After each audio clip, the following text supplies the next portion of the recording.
প্রিয় দশম শ্রেণীর বন্ধুরা, তোমরা সবাই ভালো আছো তো? আশা করি ভালো আছো। আমি তোমাদের আজকে ইংরেজি বিষয়ে, ইংরেজি দ্বিতীয় পত্রের বিষয়ে ট্যাগবর্ষির উপর একটু ছোট্ট ক্লাস নেব। ইতিপূর্বে তোমাদেরকে আমি ট্যাগবর্ষিন শিখিয়েছি। আজকে এসএসসি পরীক্ষায় পড়ে এমন ট্যাগবর্ষিন সম্পর্কে আলোচনা করব। বন্ধুরা দেখো, আমরা mother, MOTHER, mother, father, FATHER, father যদি সাবজেক্ট হিসেবে থাকে তাহলে আমরা তার প্রোনাউন করব mother she, father he, mother he, sorry, mother she, father হি। কিন্তু যদি এই শব্দগুলির আগে দি শব্দ আসে, দা, দা মাদার, দা ফাদার, তাহলে অবশ্যই আমরা আর হি বা শি ব্যবহার করব না। আমরা কি ব্যবহার করব? সেই ক্ষেত্রে আমরা ব্যবহার করব ইট, ইট ব্যবহার করব। আমরা উদাহরণ দিলে তোমরা বুঝতে পারবে।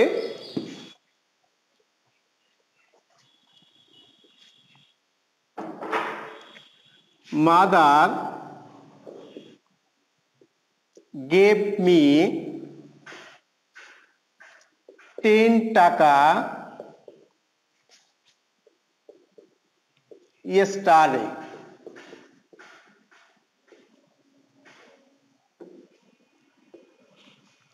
শিক্ষার্থী বন্ধুরা, এখানে দেখো মাদার এর আগে দা শব্দ নাই, কাজেই আমরা এখানে শি ব্যবহার করব। গেভ পাস্ট টেন্সে, এখানে কোনো অপারেটর নাই। যদি পাস্ট টেন্স হয় অপারেটরে ডিড আসবে, যদি প্রেজেন্ট টেন্স হয় অপারেটরে ডাজ বা ডু আসবে। যদি ভার্বের সাথে এস বা ইয়েস যোগ থাকে তাহলে ডাজ হবে, আর যদি ভার্বের বেস ফর্মে থাকে, বেস ফর্ম, তাহলে ডু হবে। এখানে গেভ পাস্ট টেন্স আছে, অতএব ডিড আসবে, ডিড, ডিড। এবার দেখো এই বাক্যটা অ্যাফার্মেটিভ না নেগেটিভ। প্রদত্ত বাক্যটা অ্যাফার্মেটিভ, তাহলে ট্যাগ হবে নেগেটিভ। কাজেই নট এর সংক্ষিপ্ত রূপ বসবে didn't, didn't she, didn't she, এটা ট্যাগ কোশ্চেন। এবার যদি এরকমই আসে, the mother in her rose to see the baby, তাহলে আমরা কি করব? দেখো বন্ধুরা, এখানে মাদার শব্দ আছে, এখানেও আছে, কিন্তু এই শব্দের আগে দা শব্দ নাই, এখানে আছে। কাজে আমরা আর শি ব্যবহার করব না, আমরা নিশ্চিন্তে ইট ব্যবহার করব। কারণ এখানে দা মাদার মানে মা নয়, এখানে মাদার মানে মা, কিন্তু এই মাদার মানে মা নয়, এই মাদার হলো মাতৃত্ব, আর এই মাদার হলো মা। কাজেই মাতৃত্ব শি না, এখানে ইট ব্যবহার করব। ব্যবহার করার আগে এটা কোন টেন্সে আছে দেখতে হবে। মূল ক্রিয়া রোজ, পাস্ট ইনডেফিনাইট টেন্স, এখানে অপারেটর নাই, তাহলে আমরা কি আনবো? ডিড। তাহলে ডিড। এবার দেখো বাক্যটা অ্যাফার্মেটিভ না নেগেটিভ? বাক্যটা অ্যাফার্মেটিভ, কাজে আমাদের ট্যাগ হবে নেগেটিভ। কাজে নটের সংক্ষিপ্ত রূপ ডিডেন্ট, ডিডেন্ট। এবার দা মাদার আমরা কি ব্যবহার করব? নিশ্চিন্তে ইট, ইট, ডিডেন্ট ইট। আমাদের এসএসসি পরীক্ষায় প্রায় এই রকমের প্রশ্ন করা হয়ে থাকে, তোমরা যেন কখনো শি লিখবে না। এরকম যদি ফাদার আসে ওখানে হি হবে, যদি দা ফাদার আসে তাহলে ইট হবে। এই রকমের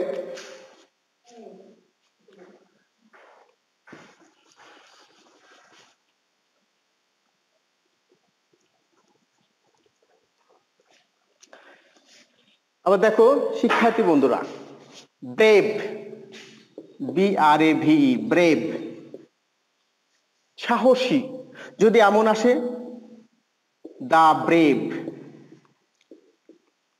তখন কিন্তু হয়ে যাবে সাহসীরা। পোর মানে গরিব, কিন্তু যদি আসে দা পোর, তখন হয়ে যাবে গরিবেরা।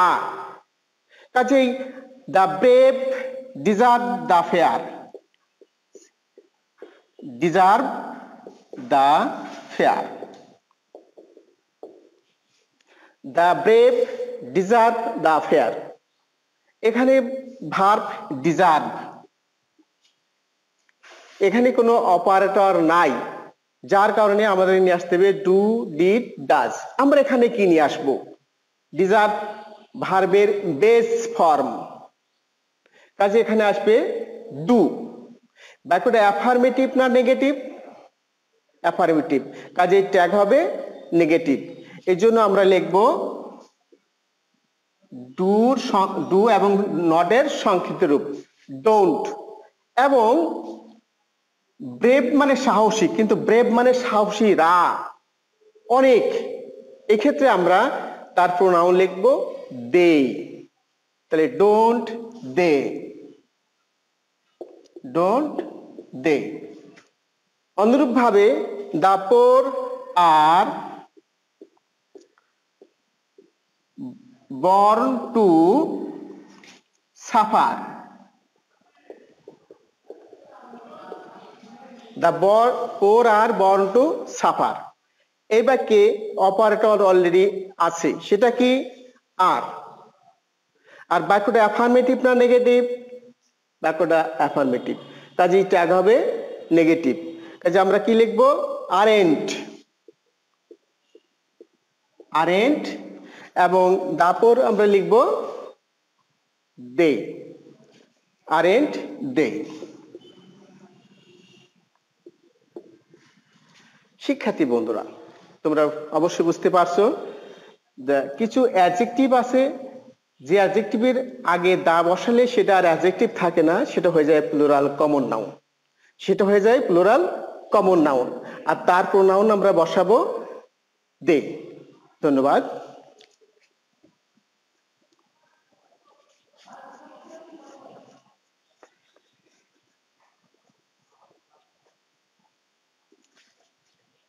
এবারে দেখো everybody, everyone, every. Everybody, EVERY, everybody oblique everyone, every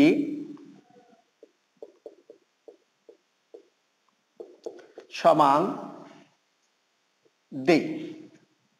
আমরা ট্যাগ বোর্ড চেঞ্জ করার সময় যদি আমরা এভরিবডি পাই প্রথমে, বা এভরিওয়ান পাই প্রথমে, বা এভরি পাই, তাহলে আমরা তার পরিবর্তে দে লিখব। আবার দেখো নোবডি, নোবডি, নো ওয়ান, নান, এদের পরিবর্তেও আমরা লিখব দে। তবে যদি এভরিবডি, এভরিওয়ান, এভরি থাকে, ওই ট্যাগটা হবে অ্যাফার্মেটিভ, অর্থাৎ নট নেগেটিভ। ট্যাগ হবে নেগেটিভ, কারণ এভরিবডি, এভরিওয়ান, এভরিওয়ালা বাক্যগুলো অ্যাফার্মেটিভ, কাজেই ট্যাগ হবে নেগেটিভ। নোবডি, নো ওয়ান, নান, এরা নিজেই নেগেটিভ, কাজেই এর ট্যাগ হবে অ্যাফার্মেটিভ। দেখুন আমরা উদাহরণ দিই।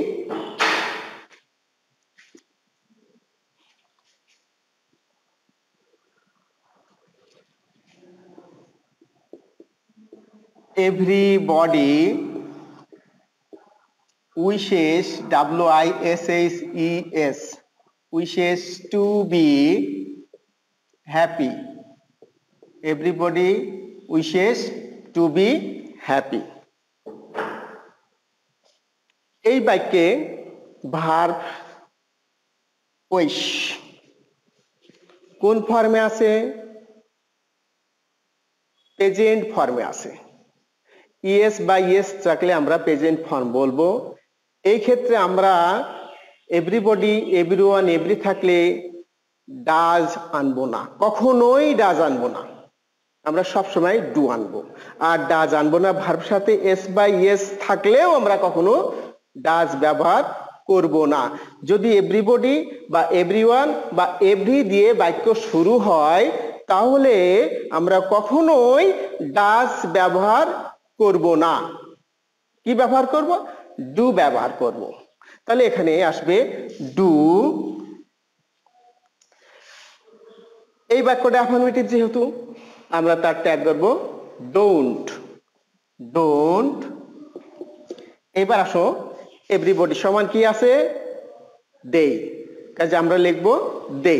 Don't they. তোমরা হয়তো পরীক্ষা দিয়ে যাওয়ার পরে হয়তো জানো যে ভার্বের সাথে এস বা এস থাকলে ডাজ করব, কিন্তু এই ক্ষেত্রে মনে রাখবে ডাজ বসবে না, এই ক্ষেত্রে অবশ্যই ডু বসবে।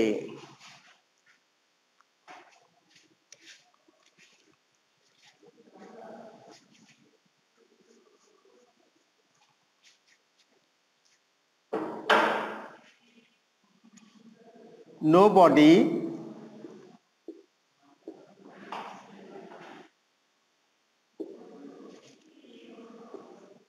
went there.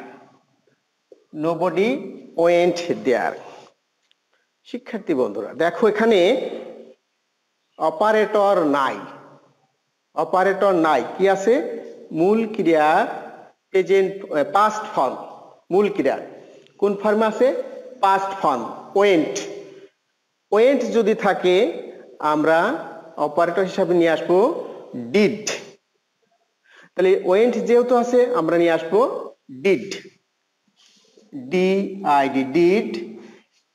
এবং বলা আছে যে যদি নোবডি, নো ওয়ান, নান দিয়ে বাক্য শুরু হয় তাহলে নিশ্চয়ই ট্যাগটা হবে অ্যাফার্মেটিভ, কারণ এরা নিজেরাই নেগেটিভ। তাহলে বাক্য যদি নেগেটিভ হয় ট্যাগ হবে অ্যাফার্মেটিভ। কাজে এই বাক্যে নোবডি ওয়েন্ট দেয়ার, এই বাক্যে নট হবে না। তাহলে কি হবে? ডিড নোবডি সমান কি আছে? দে। তাহলে did they. Did they? Everyone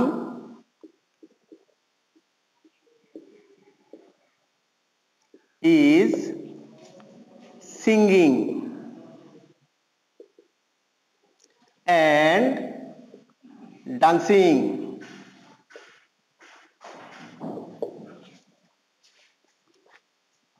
Everyone is singing and dancing. শিক্ষার্থী বন্ধুরা এখানে দেখো আছে অপারেটর আছে। সেই অপারেটরটা কি? সে অপারেটর ইজ।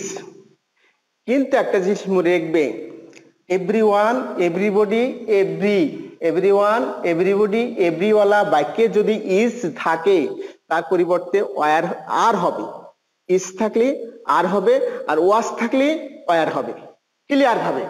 যেমন ইজ আছে আমরা আর লিখবো, আর ইজ থাকলে হবে কি? ইজ। ইজ থাকলে হবে আর, আর ওয়াজ থাকলে হবে ওয়ার। আর একটা হ্যাজ যদি থাকে তাহলে হ্যাভ হবে। শিক্ষার্থী বন্ধুরা লক্ষ্য করো, হ্যাজ থাকলে হবে হ্যাভ, ইজ থাকলে হবে আর, আর ওয়াজ থাকলে হবে ওয়ার। কাজে এই বাক্যে যেহেতু ইজ আছে আমরা লিখবো আর। তাহলে এভরিওয়ান আলা বাক্যে অ্যাফার্মেটিভ বাক্য, সেজন্য এখানে আরেন্ট হবে। আরেন্ট এবং এভরিওয়ান সমান দে। এভরিওয়ান সমান দে, কাজে এখানে লিখতে হবে দে। আরেন্ট দে। শিক্ষার্থী বন্ধুরা ভালো করে জেনে রাখো, তাহলে ইজ, ইজ যদি ইজ থাকে এভরিওয়ান বাক্যে হবে আর, যদি এভরিওয়ান বাক্যে ওয়াজ থাকে হবে ওয়ার, আর যদি হ্যাজ থাকে তাহলে হবে have.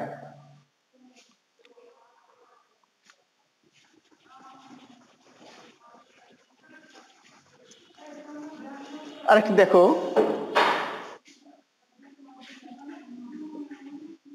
nobody was responsible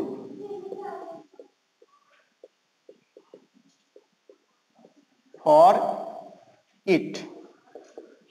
Nobody was responsible for it. শিক্ষার্থী বন্ধুরা, আগেই বলেছি nobody, no one, none আলা বাক্যে যদি was থাকে তার পরিবর্তে অটোমেটিক ভাবে were লিখতে হবে। was থাকলে were, এখানে was আছে were হবে, is থাকলে are হবে, has থাকলে have হবে। সেরকম নিয়মে আমরা was এর পরিবর্তে এখানে অবশ্যই were লিখব। were। শিক্ষার্থী বন্ধুরা, এখানে লক্ষ্য করো nobody নিজেই নেগেটিভ, কাজে not এর সংক্ষিপ্ত রূপ আর বসবে না। তাহলে কি হবে? nobody সমান they, আমরা লিখব they। were they। শিক্ষার্থী বন্ধুরা, আশা করি তোমাদের ক্লাসটা ভালো লেগেছে এবং যদি কোনো প্রশ্ন থাকে লিখে জানাবে, আমরা উত্তর দেওয়ার চেষ্টা করব। আল্লাহ হাফেজ।